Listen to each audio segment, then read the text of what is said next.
Welcome to the BMC Helix video solutions. This is the part 2 for BMC Helix Intelligent Integration Gateway installation using Docker container with SSL enabled. So we have configured the destination file and saved the file as well.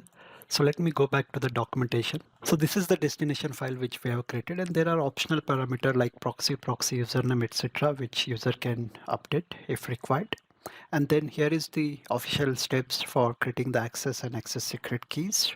And then since we have generated the self-signed certificate, so I will be following the official steps to configure the SSL on on-prem gateway.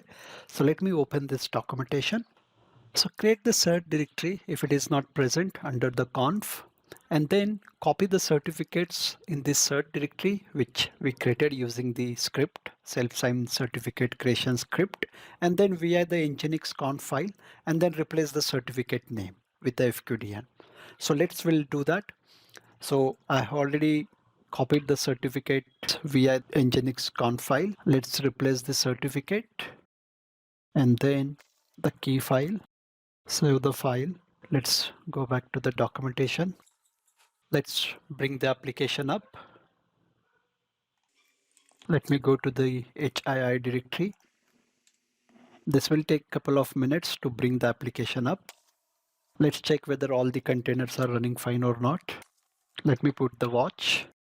We can see all the containers are running fine. Let's try to access now II on-prem gateway UI using HTTPS. So I can successfully access the II on-prem gateway UI.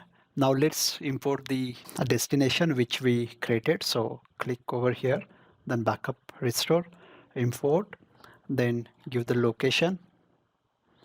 It is importing. It will take a couple of seconds to import. The import is successful. Now let's validate the destination. So I will be clicking allow unsigned certificates because we used self-signed certificates, and click validate. It will take a couple of seconds. We can see the validation successfully completed. Save and close. We are good to configure the sources now. So this concludes our video. Thank you for watching.